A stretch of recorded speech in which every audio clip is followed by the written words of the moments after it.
नमस्कार साथियों, स्वागत है आप सभी का आज के सेशन में। और आज हम 5 मार्च के फर्स्ट शिफ्ट के क्वेश्चनों को देखने वाले हैं। जो भी क्वेश्चन देख रहे हैं सारे क्वेश्चन रियल हैं, ऑथेंटिक है। इसी तरह के क्वेश्चन आए थे। यदि आप इससे पहले वीडियो देखना चाहते हैं तो हमारे प्लेलिस्ट में जाकर आप देख सकते हैं। ओके, तो शुरू करते हैं आज का फर्स्ट क्वेश्चन। राज्यसभा में कितने सदस्य होते हैं? तो राज्यसभा में सदस्यों की संख्या पूछी गई, तो इसमें आपको लगाना था 250। 250 आंसर बिल्कुल करेक्ट आंसर हो जाएगा, इसमें भी लगाया होगा। और देखिए जो 250 सदस्य होते हैं उनमें से 238 सदस्य राज्यों से और केंद्र शासित प्रदेशों से प्रतिनिधित्व करते हैं, और जो 12 सदस्य होते हैं वो राष्ट्रपति के द्वारा मनोनीत किए जाते हैं। ओके, और आपको जो राज्यसभा होता है वो एक स्थायी निकाय है और इसे भंग नहीं किया जा सकता। ओके, और राज्यसभा के सदस्यों का जो कार्यकाल होता है वो 6 वर्ष का होता है। ठीक है, और हर दूसरे जो सारे राज्यसभा के सदस्य एक तिहाई सदस्य जो होते हैं वो सेवानिवृत्त हो जाते हैं। ओके, और राज्यसभा के सदस्यों का चुनाव है अप्रत्यक्ष रूप से होता है, और राज्यसभा के सदस्यों का चुनाव है विधानसभा के द्वारा एकल समन्वयी मत प्रणाली के द्वारा किया जाता है। Next question. शास्त्रीय संगीत कितने प्रकार के होते हैं? ठीक है, कितने होते हैं इसी तरह से आपको क्वेश्चन था, कुछ थोड़ा चेंज भी हो सकता है। ठीक है, तो जो शास्त्रीय की संख्या होती है इसमें 2 होती है। ठीक है, जो प्रमुख शास्त्रीय संगीत है जिनमें से आपका एक हिंदुस्तानी संगीत हो गया, दूसरा आपका कर्नाटक संगीत हो गया। और इन दोनों शैलियों में ही कई तरह के घराने इसमें होते हैं। ओके, तो भारतीय यदि शास्त्रीय नृत्य के बारे में बात करें तो भारतीय जो है 9 भारतीय शास्त्रीय नृत्य हैं, जिनमें देखिए आपका भरतनाट्यम हो गया, कथक हो गया, कथकली, कुचिपुड़ी, ओडिसी, शास्त्रीय, मणिपुरी, मोहिनीअट्टम और छऊ।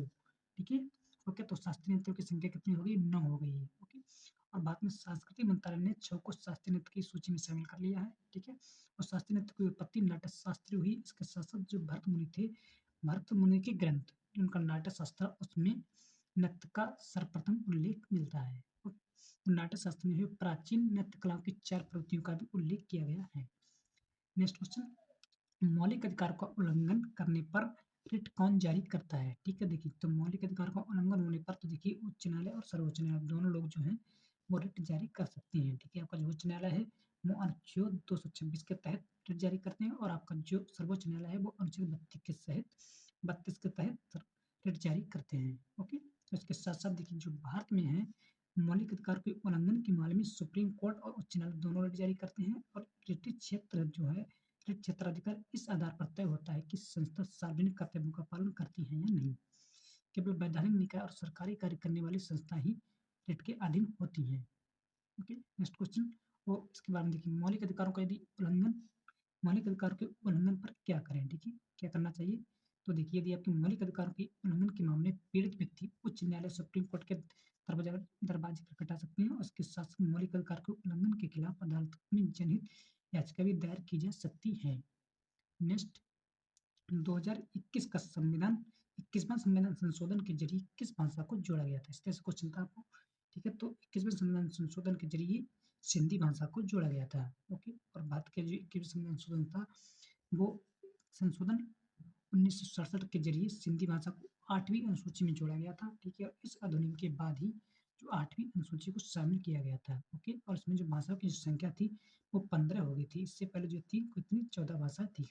ओके, देखिए जो हमारा मूल संविधान बना था उसमें यदि भाषाओं की संख्या पूछे तो भाषाओं की संख्या मूल संविधान हमारे 14 थी। ठीक है, और वर्तमान में हमारी 22 भाषाएं हो चुकी है। ठीक है, और 71वें संशोधन अधिनियम के द्वारा 1992 के जरिए कोंकणी, मणिपुरी और नेपाली भाषा को जोड़ा गया। इसके बाद 92वें संविधान संशोधन अधिनियम 2003 के जरिए बोडो, देवगिरी और मैथिली तथा संथाली भाषाओं को जोड़ा गया। और संविधान की 8वीं अनुसूची में कुल जो 42 जो है 22 भाषाओं में से ज्यादातर जो भाषा है वो आपकी हिंदी ही बोलने वाली है। बोलने वाली संख्या को सबसे अधिक संख्या जो हिंदी बोलने वालों की संख्या है। Next question.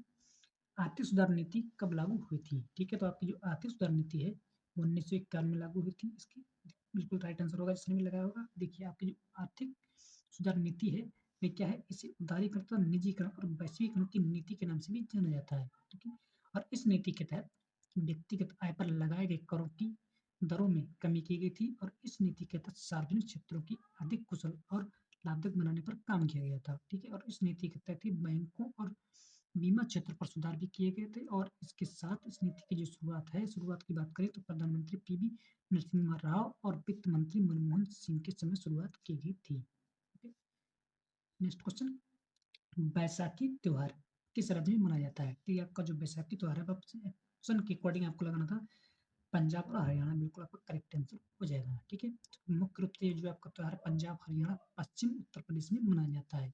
और इसके अलावा भी देखिए यह जो आपका त्योहार है वो जम्मू में, पश्चिम बंगाल में, त्रिपुरा में, झारखंड में, असम में भी ये त्योहार मनाया जाता है। ठीक है, ये त्योहार जो बसंत ऋतु के आगमन के उपलक्ष्य में मनाया जाता है, और इसके साथ साथ ये जो आपका त्योहार है वो सिख धर्म के नववर्ष के रूप में भी मनाया जाता है। नेक्स्ट क्वेश्चन, बेग का सूत्र पूछा गया था। देखिए, यदि बेग का आपके सूत्र था तो बेग का आपका सूत्र होता है बी बराबर डी पॉइंट टी होता है। ओके, या फिर बेग बराबर विस्थापन बट्टे सभी। ओके, और इसे इस तरह से लिखा जा सकता है जैसे कि बी बराबर डी पॉइंट डी टी लिखते हैं। ओके, और इसमें जो है पी का मतलब है बेग, टी का मतलब है विस्थापन और टी का मतलब होता है समय। ओके, नेक्स्ट क्वेश्चन, दूसरी पंचवर्षीय योजना का उद्देश्य क्या था? ठीक है, तो आपकी दूसरी पंचवर्षीय योजना आई थी, उसका उद्देश्य था बुनियादी और पूंजीगत उद्योगों को बढ़ाना। ठीक है, आपका करेक्ट आंसर हो जाएगा बुनियादी और पूंजीगत उद्योगों को बढ़ाना।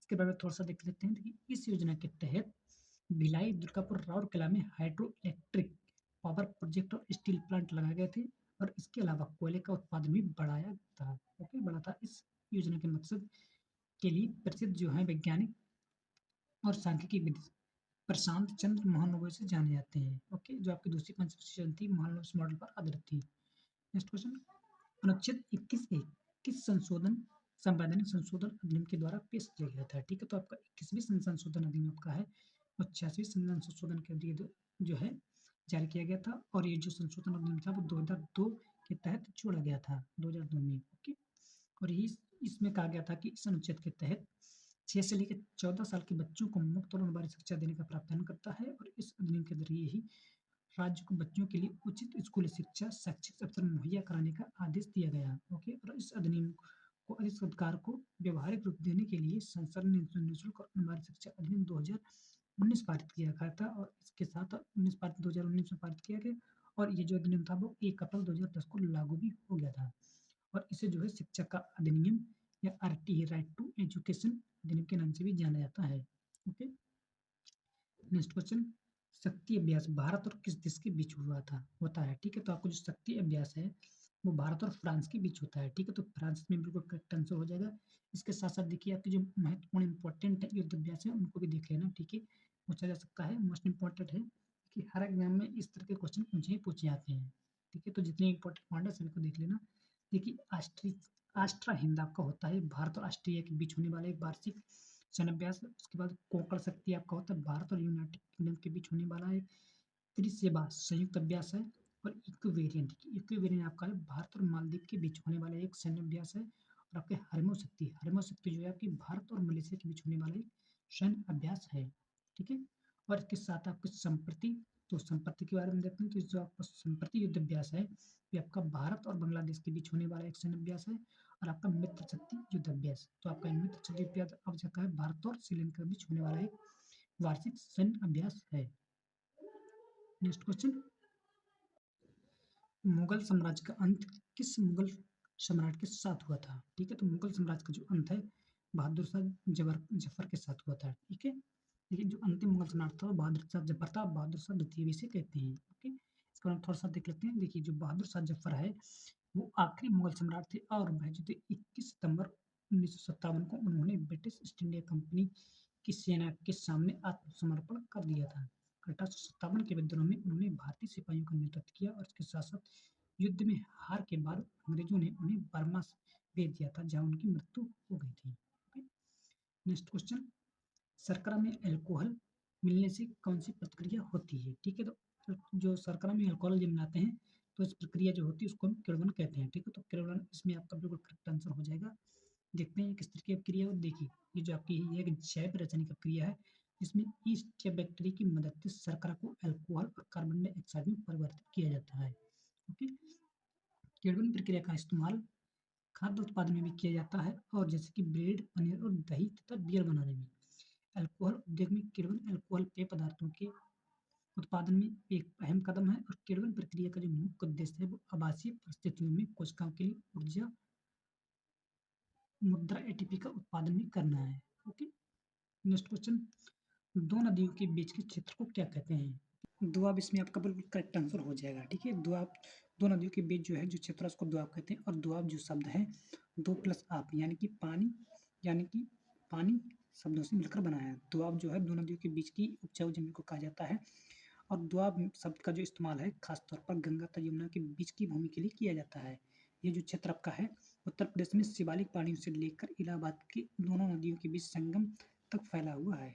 ओके, और इसके साथ-साथ देखिए आपका जो ब्यास और रावी नदियों के बीच का जो क्षेत्र है उसको बारिश दोआब के नाम से जाना जाता है। उसके बाद में ब्यास तथा सतलुज नदी के बीच का जो क्षेत्र है उसको विष्णु दोआब कहते हैं। उसके बाद में आपको जो रावी तथा चेनाब नदी के बीच का जो क्षेत्रफल है उसको रचना दोआब के नाम से जाना जाता है। ओके, नेक्स्ट क्वेश्चन, वैश्वीकरण का क्या तात्पर्य है? ठीक है, तो वैश्वीकरण का तात्पर्य पूछा था क्या होता है? देखिए वैश्विक का मतलब होता है कि दुनिया भर की अर्थव्यवस्थाओं के आपसी जुड़ाव का कौन, ठीक है? तो दुनिया भर की आर्थिक व्यवस्था होती है उनके आपसी जुड़ाव को कहते हैं वैश्वीकरण। ठीक है, इसी प्रकार से आपका ऑप्शन में कोई भी होगा उसको आपको लगाना है।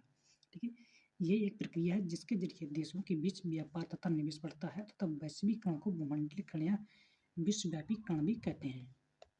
ओके, वैश्वीकरण से दुनिया भर के देशों में आर्थिक, सामाजिक और सांस्कृतिक बदलाव आते हैं और वैश्वीकरण से बहुराष्ट्रीय कंपनियां बनी तथा एवं वैश्विक आपूर्ति श्रृंखलाएं भी बनी। ठीक है, वैश्वीकरण से ही सांस्कृतिक आदान प्रदान हुआ और पश्चिमी मूल्यों का भी प्रसार हुआ।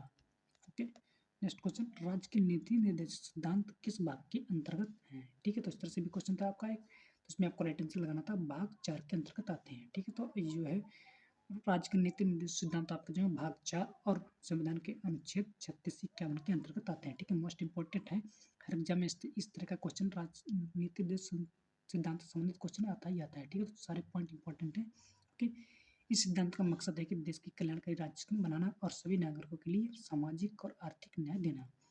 इस सिद्धांत को स्पेनिश और आयरलैंड संविधानों से प्रेरणा मिली है तथा इस सिद्धांत को जो सामाजिक, गांधीवादी और उदार बौद्धिक विचारों में बांटा जा सकता है।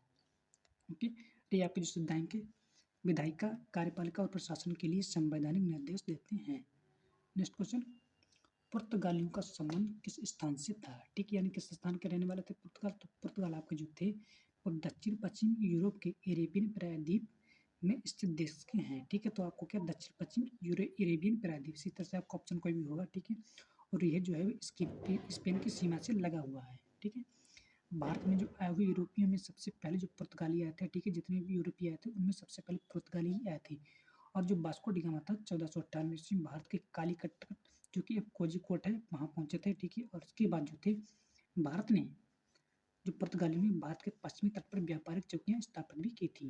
ओके, और जो गोवा जो है पुर्तगाली की राजधानी बन गया था और पुर्तगालियों ने भारत पर शासन करने का जो समय है कोचीन पर शासन किया। कोचीन पर उन्होंने शासन किया 1505 से लेकर 1530 तक। उसके बाद पुराना गोवा पर उन्होंने शासन किया 1530 से लेकर 1543 तक। उसके बाद नोवा गोवा पर उन्होंने शासन किया 1543 से लेकर 1561 तक। यानी कि पुर्तगाली जो थे सबसे पहले भारत में आए थे और सबसे बाद में भारत छोड़कर गए। ओके, नेक्स्ट क्वेश्चन, वर्तमान में उड़ीसा के मुख्यमंत्री कौन है? ठीक है, इस तरह से क्वेश्चन था। तो वर्तमान में आपके जो मुख्यमंत्री उड़ीसा के हैं उनका नाम है मोहन चरण मांझी। ठीक है, और ये जो है वो भारतीय जनता पार्टी से संबंध रखते हैं। ठीक है, और उड़ीसा के इतिहास में सबसे लंबे समय तक मुख्यमंत्री रहने वाले जो हैं उनका नाम है बीजू जनता दल के जो है वो नवीन पटनायक थे। ओके, उन्होंने सबसे लंबे समय तक शासन किया है मुख्यमंत्री के रूप में। नेक्स्ट क्वेश्चन, 1857 की क्रांति के बाद अंग्रेज किस अधिनियम के तहत भारत पर शासन कर रहे थे? ठीक है, शासन उन्होंने किया, इसी तरह से क्वेश्चन था। ठीक है, जो अंग्रेज थे 1857 के विद्रोह के बाद भारत शासन अधिनियम 1858 के जरिए भारत पर शासन कर रहे थे। ठीक है, लेकिन इस अधिनियम के जरिए ईस्ट इंडिया कंपनी पर शासन खत्म कर दिया गया था और भारत पर ब्रिटिश सरकार का शासन शुरू हो गया था। ओके, देखिए इस अधिनियम के जरिए जो थे भारत शासन के लिए कई प्रावधान किए गए थे, जिसमें थे आपके देखिए इस अधिनियम के जरिए भारत प्रशासन का जिम्मा जो ब्रिटिश सरकार के हाथों में आ गया था और भारत के प्रशासन के लिए एक राज्य सचिव की नियुक्ति की गई। और इस अधिनियम के जरिए राज सचिव ग्रेट ब्रिटेन के कैबिनेट का मंत्री था और राज सचिव को वित्तीय मामलों में भारत की 1% में सलाह मिलती थी। ठीक है, और भारत के गवर्नर जनरल थे जो वायसराय को राज सचिव के प्रति उत्तरदायी बनाया गया था।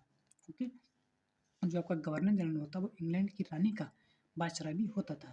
ओके, भारत के प्रशासन में भारतीय सिविल सेवा के अधिकारी भी तैनात किए गए। ओके, इसी के साथ आपके सारे क्वेश्चन समाप्त होते हैं। यदि आपको वीडियो अच्छा लगा तो वीडियो को लाइक करें, चैनल को कर लें सब्सक्राइब। यदि आपको कोई भी क्वेश्चन जानते हैं आपने एग्जाम दिया तो क्वेश्चन को कमेंट बॉक्स में जरूर भेजें। ओके, धन्यवाद। जय हिंद, जय भारत।